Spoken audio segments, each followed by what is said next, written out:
tertentu. Benda-benda yang dapat ditarik oleh magnet terbuat dari bahan logam. Kemudian kekuatan gaya magnet. yang kedua itu kekuatan gaya magnet. Kekuatan gaya magnet memiliki kekuatan yang menembus benda-benda tertentu. Yang bagian C itu Magnet mempunyai dua kutub. magnet mempunyai dua kutub. Pada keadaan bebas, magnet akan selalu menuju ke arah utara dan selatan. Kemudian ujung magnet yang mengarah ke utara disebut kutub utara. Kemudian ujung magnet yang mengarah ke selatan disebut Kutub selatan. kutub selatan. Biasa kedua ujung magnet diberi warna yang berbeda untuk membedakan kedua kutub Magnet itu. Yang ketiga, kegunaan magnet. kegunaan magnet. Gaya tarik magnet banyak digunakan dalam kehidupan sehari-hari. Lemari memanfaatkan magnet untuk Merapatkan pintu dengan badan lemari. merapatkan dalam pintu dengan badan lemari. Sekarang kita bagian B yaitu gaya gravitasi. Sudah?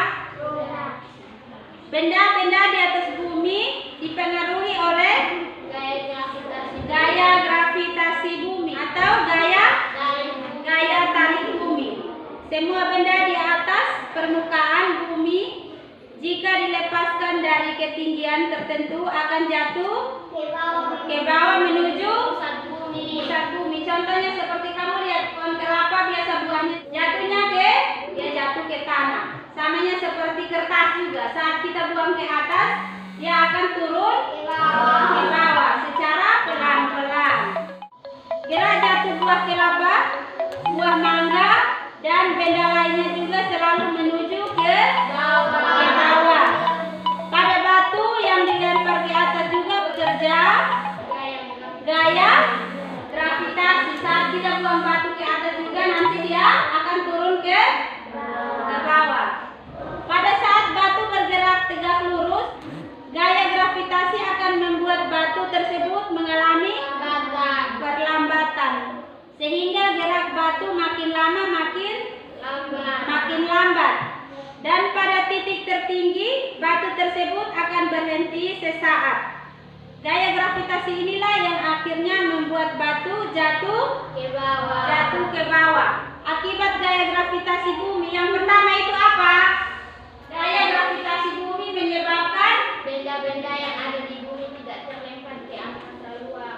ya. Dan kedua, gaya gravitasi membuat kita dapat berjalan di atas tanah. Yang ketiga, gaya gravitasi menyebabkan semua yang ada di bumi mempunyai sifat berat. Bagian keempat, membuat magnet. Kita mulai dari yang ketiga itu kegunaan magnet. Magnet digunakan pada alat-alat berikut. Yang pertama itu apa? Ujung obeng untuk Memudahkan mengambil dan memasang sekrup. ya. Yang kedua, Ujung gunting untuk memudahkan mengambil jarum jahit. yang ketiga, Kotak tempat pensil sebagai mengunci kotak pensil. yang keempat, Kapas catur agar buat catur tidak mudah terguling. yang kelima, Untuk menempelkan hiasan pada mobil atau lemari es. yang keenam, Kompas sebagai penunjuk arah utara selatan. yang ketujuh, Dinamo sepeda dan generator untuk membangkitkan tenaga listrik. yang kedelapan, Speaker atau pengeras suara untuk mengubah getaran listrik menjadi getaran suara. iya. Yang kesembilan, Keset untuk merekam suara atau bunyi magnet juga digunakan pada alat-alat berat. ya. Kaset untuk merekam suara atau bunyi magnet juga digunakan pada alat-alat berat. Misalnya apa di situ? Misalnya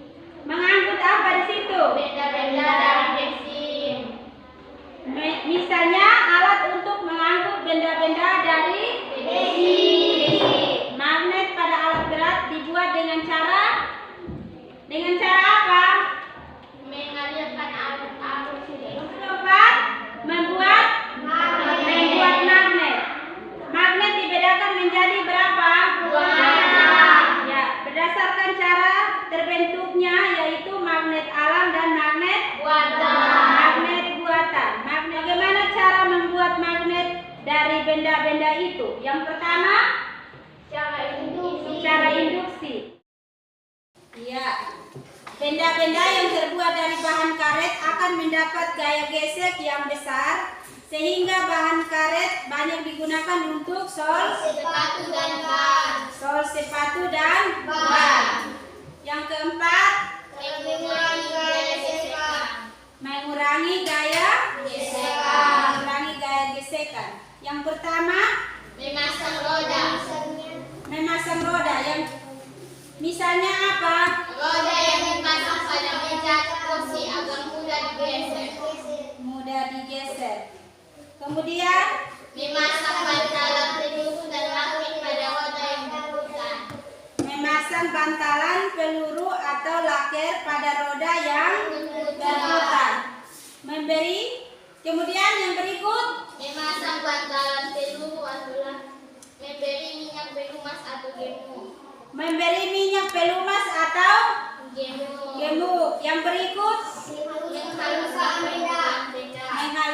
tiga. Yang pertama itu apa? Mengambil jarum jahit.